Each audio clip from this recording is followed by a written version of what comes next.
What's up, everybody? Man, Eric Wilson, Sports Arena, alongside my brother, Alex Fleming, Bucks Report contributor, Fancy and Flavors, and, of course, Florida Sun Review. So the schedule's getting released for all 32 teams. I figured my man Alex and I would chime in here. And as you can see, I have the schedule sharing with everybody. Particularly, we're looking at the Bucks schedule right now. First and foremost, Alex, sir, how are you? What's going on? I'm doing great. It's like Christmas all over again, releasing the schedule. Who thought it'd be so therapeutic? Definitely what is needed, man. We've got sports coming up this weekend. We've got the Last Dance episodes 7 and 8, but the schedule, Buck schedule, looking at it right here, and starting off hot, brother.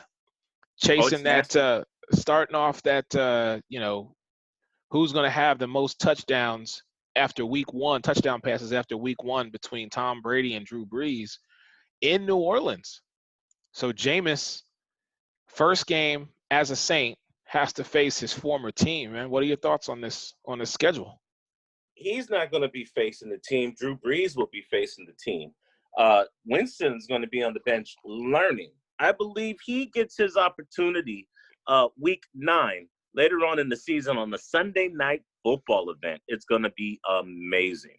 I've seen the schedule quite a few times. It was leaked a little bit earlier, but, bro, I'm looking at the schedule, and I'm being completely honest. I'm seeing 11-5, maybe 12-4. Whoa. Pump the brakes, my brother. 11-5 based on this schedule. You do realize that you're playing Aaron Rodgers. You have to face Drew Brees twice. You've got to face the defending Super Bowl champions in the Kansas City Chiefs. A lot of these 11-5, 12-4. Okay. Allow me to retort. Please. Let's say that they lose the first game against the Saints. I'll give you that. Won't argue that. We beat the Panthers. We are in every way, shape, and form better than the Panthers, and we split with them last year, and that was when they had Cam Newton - Kyle Allen. So they're 1-1. All right. We beat the Broncos at home because West Coast teams don't do good against the East Coast. But you're going to Mile High, sir. Yes. West Coast teams don't do good against East Coast.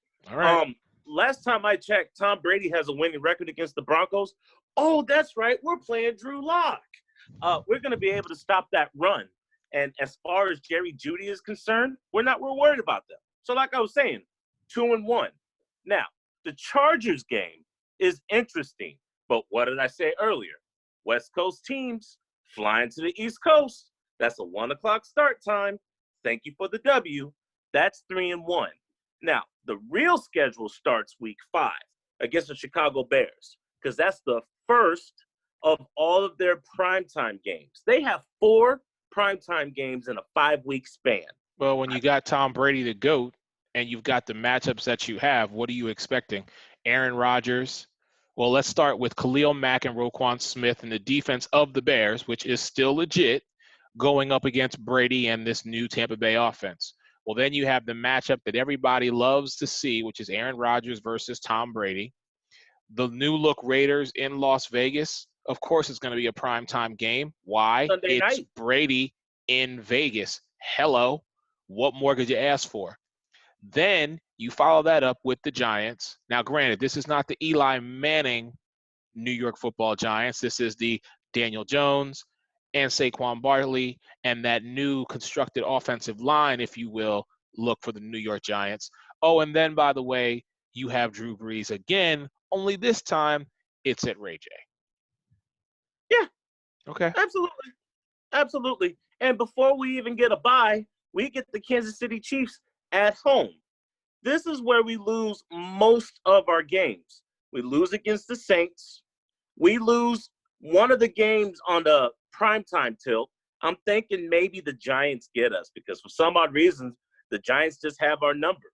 And that's a revenge game for Tampa Bay, if you remember, because a missed kick was the reason why the Giants won that game. We owe them one, but for some odd reason, I think the Giants are going to get us on that one. We'll kill the Rams.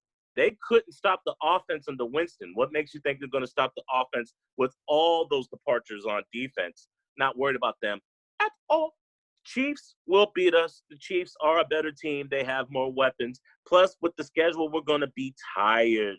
a lot of Monday night and Sunday night games. So that Sunday venue at 425 against Patty Mahomes at home, hey, it's right before the bye week. I'm already counting that as an L. But then when we come back, we get Minnesota in our house. The Falcons aren't nothing. Todd Gurley may not even have knees to be playing on. We beat the Lions, and we finish up against the Falcons, 11-5, 12-4. Fair enough. All right, brother. Thank you so much for your time. I'm going to get my man Jake in here. I'll holler at you in a little bit. But, of course, my man Alex Fleming had to give him his time this evening talking about the Buck schedule, fantasy and flavors. Make sure you check him out. Florida Sun Review, Buck Report contributor. Brother, have a great night. Stay safe. We'll talk soon. Peace. Well, there you have it, ladies and gentlemen. My man Alex Fleming definitely giving me the Buck schedule. That being said, let me bring in my man here. He's chiming in, Mr. Jake Rongholt. Jake, what's up, brother? How are you, sir? I'm doing good. How about you? Oh, I'm doing well. So just had Alex on talking about his Tampa Bay Buccaneers and the schedule. So as you can see, I've pulled up your schedule here, sir, with your Green Bay Packers. I definitely need to get your thoughts on this.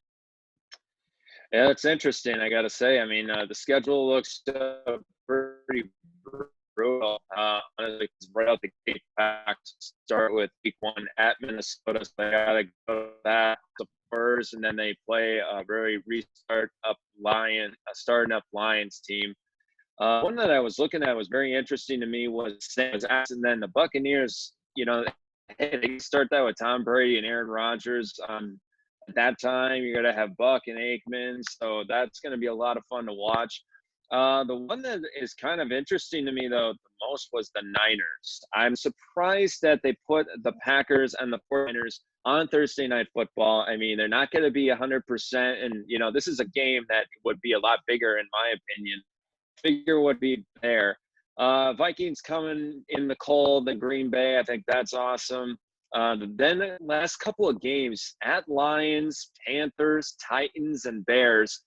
You look at those final 4 games, and if the Packers don't win at least 3 or 4, they could possibly be in trouble. I mean, it's a pretty decent schedule. I would have to say probably like middle of the pack here. Starts off pretty rough at the beginning, but at the end it starts to get a little bit better. Okay. I noticed you conveniently did not bring up the December 6th matchup where you are facing my Philadelphia Eagles. You know, as I said earlier, as I was talking to Green Bay.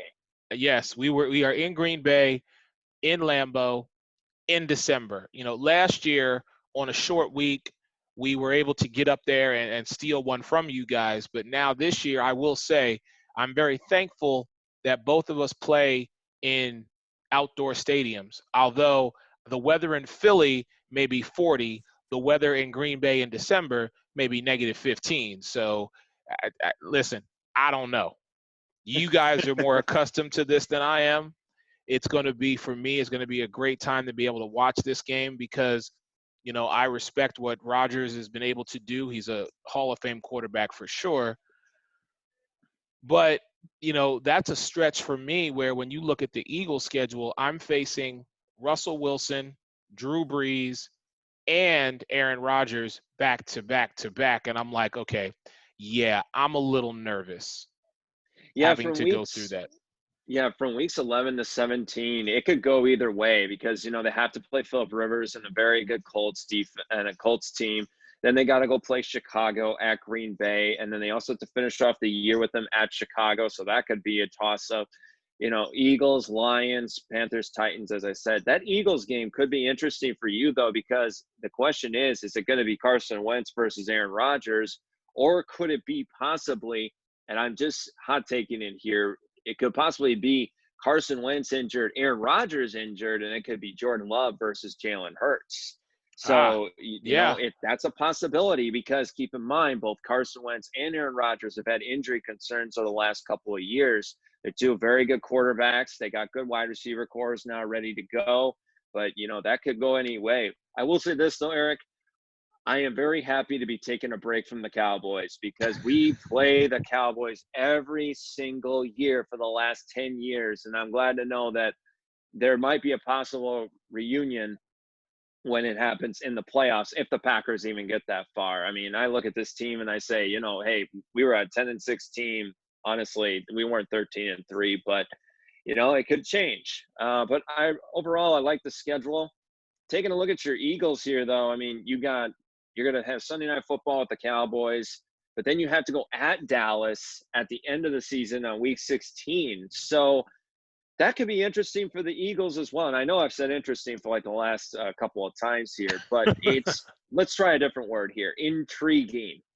And it could also be having one of those ambiguous moments because just like every Eagles-Cowboys game does. I mean, we've had, the likes of Deshaun Jackson, fumbling the football at the 1-yard line. We've had Amari Cooper make a spectacular catch. We've seen him get blasted against Philly 44-6. So anything is possible with the Eagles and the Cowboys, especially when it's on prime time. Listen, it's a late Christmas present, and depending on the schedule and what the records are at that time, right now it is slated to be America's Game of the Week, if you will, on Fox. However, the fact that this division has had 9 and 7 division winners, this game might get pushed to a 1 o'clock game. It just depends on what the stipulations are. If this is a game where, like it was last year when Dallas came to Philadelphia, if Dallas wins, they're in. If Philly wins, they're in. Then it might stay a 4:25 game. It just really depends on schedule and more likely where these teams are at. But as it stands right now, you're absolutely right. After coming off of, Russell Wilson on a Monday Night Football game, at Green Bay on CBS, which is a 4 o'clock primetime game, and then on Fox, another game of the week playing the New Orleans Saints. Luckily, the Saints are coming to us, but Malcolm Jenkins is returning back to Philadelphia for that game. And make no mistake about it, I'm not even sleeping on the Arizona Cardinals. We've got to go out to Arizona, and I'm sure our boy Mike Carrottenuto is going to have a lot to say, because not only do I have to deal with him weeks 8 and 16, but now I've got to deal with him week 15 with this new look offense that is the Arizona Cardinals. So the last 4 to 5 weeks of the season, I'll say weeks 12 through 16, it's really going to battle test my team and see where they're at. The beginning of the year, listen, weeks 4, 5, and 6, Jimmy Garoppolo in San Francisco, Ben Roethlisberger in Pittsburgh, and then we get the AFC North, just running all over people, and as Mark Ingram says, big trust, woo woo, Lamar Jackson and that whole crew coming. I'm always optimistic. Too. Go ahead. You're going to be going against a very good defense with the Ravens, with Derek Wolfe and Brandon Williams there, and now they were able to bring in Calais Campbell, and then you get a good look at Patrick Queen, the rookie out of LSU. So, I mean, The Ravens had a very good draft, and that's going to really test your Eagles secondary, especially with that high-powered offense. So you're going to see what truly that loss of Malcolm Jenkins really did to this team. Was Darius Slay a good trade or not? So that can answer a lot of questions for the Eagles secondary coming up. And then you also look at this too. Weeks 11 through 17, you have 5 games, and at least 4 of them are going to be against possibly good teams. You got to go at Cleveland, at Green Bay, at Arizona, and then you got at Dallas. So you've got that. You got a couple of heavyweight fights coming up in those weeks as well. So, it's interesting. It's intriguing for the Packers.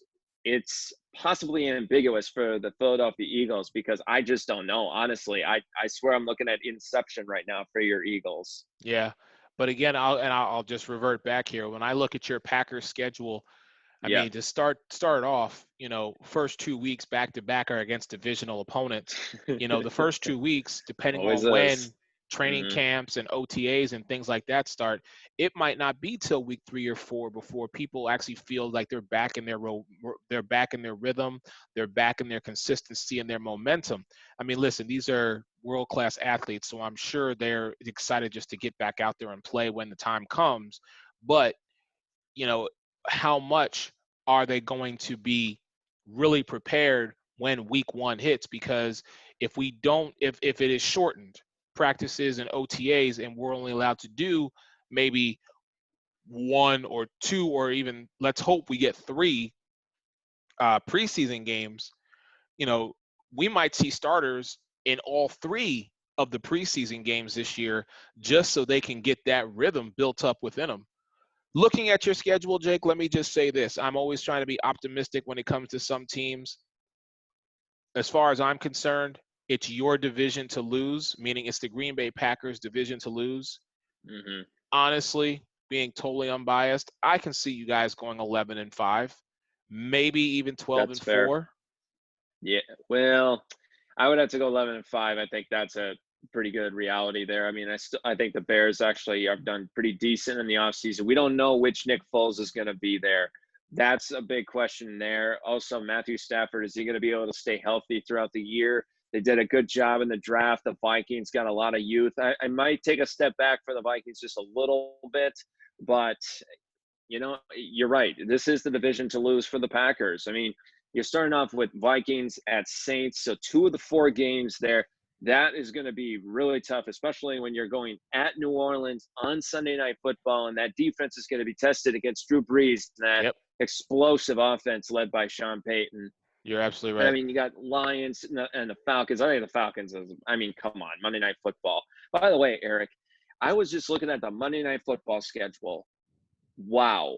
I'm not excited for Steelers at Giants and the Titans at the Broncos for Monday Night Football grand opening on week 1.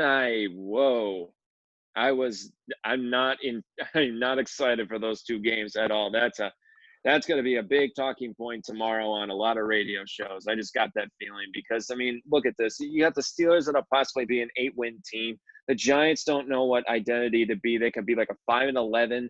And then you got the Titans. We don't know what's going to happen out of them. And then the Broncos. I mean, the good news is that the Broncos will at least have Jerry Jeudy and KJ Lawler to, show off, and we could see what Drew Lock could do. But, man, I've never been more disappointed in the Monday Night Football schedule until I saw those 2 games. Ugh. Yeah, I know. And again, looking here at the rest of the schedule, you got the Saints who've got 1-2 Monday night games.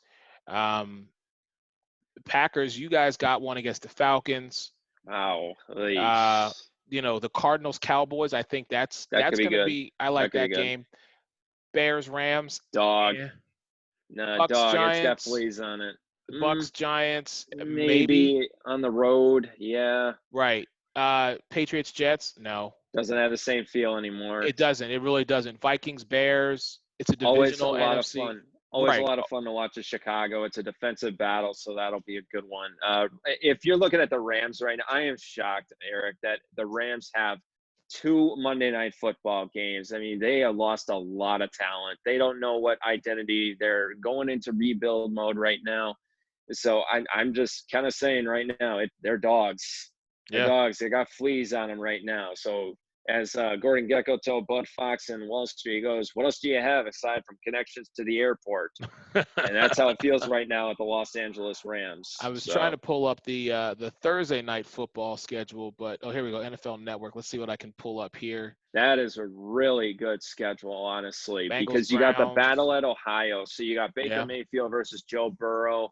You're going to have Tua Tagovailoa right out the gate to play Jacksonville. You're going to have the Broncos showing off that new wide receiver core, good defense. Sam Darnold's been decent. The Chiefs and the Bills, I would really be excited for that game. Offense versus defense, 2 top tiers. I definitely like that. Man. Listen, Giants, Eagles on Thursday night is always a barn burner for me. And it just always happens to fall around my boy Lance's birthday. So the fact that I get to watch that and see that game, and then I'll follow that up next Thursday with another division game, which, you're looking at Matt Ryan versus Teddy Bridgewater. Okay. You guys right there, Green Bay, San Fran. I like this matchup to start off November. That could be interesting. That could be something to watch. And then Colts the next couple, those are good. Circle the calendar. I like this one. Thursday, December 3rd, Cowboys at the Ravens. Yes, that's exactly where I was going. McCarthy. Mike McCarthy's Cowboys going up there against that defense for the Ravens. That could be something. Patriots at Rams. Jarek Stidham, Jared Goff. No, thank you. Chargers at Raiders. Always a blast. Is John Gruden. Hopefully, Thursday Night Football wires him up. That would be a lot of fun. And then finishing it off on Christmas, Vikings nice Christmas Saints. present. Hey, that's a good Christmas present. The Vikings going to New Orleans and getting embarrassed. I'll take that time. any day. So will I. Brother, thanks for joining me. I really appreciate it, man. Always a pleasure. Turning Point University, Turning Point Podcast. Make sure you check out my man, Jake Rongholt. Always a pleasure. Stay safe, brother. I'll definitely talk to you soon. You too, brother. Go Pack, go. Hey, fly, Eagles, fly. There you go.